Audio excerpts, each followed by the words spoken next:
Power BI で Python を使用する前に、まず Python をインストールしてください。そして、Pandas と Matplotlib の方をコマンドプロンプトよりインストールを行っておいてください。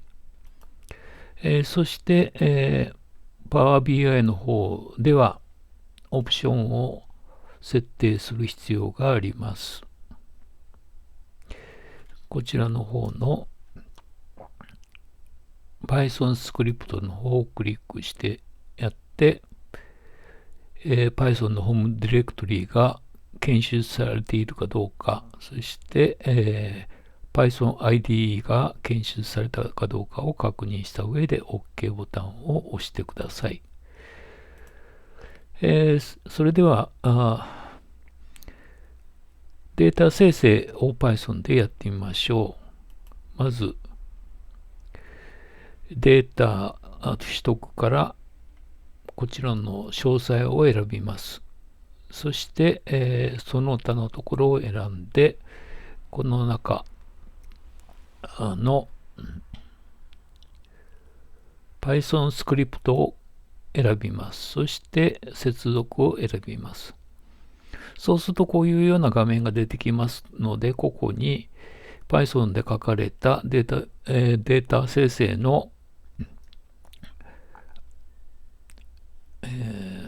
プログラムを書き込みましょう。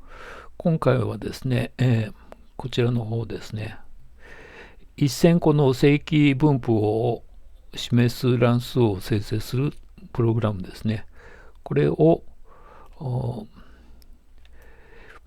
作成したものをコピーして、そして、Power BI のこのスクリプトの部分に貼り付けます。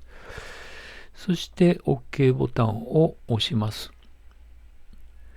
そうすると、プログラムが実行され、データ生成が行われます。こちらの方にですね、先ほどのプログラムで生成されたデータフレームのデータがこちらの方に表示されますので、これで、読み込みボタンを押してやります。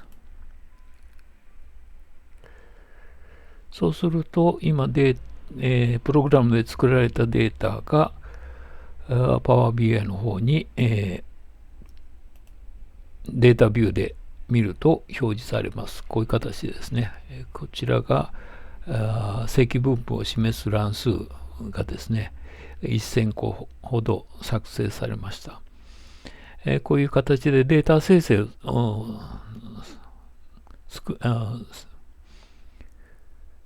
の場合でもですね、Python を使うことができます。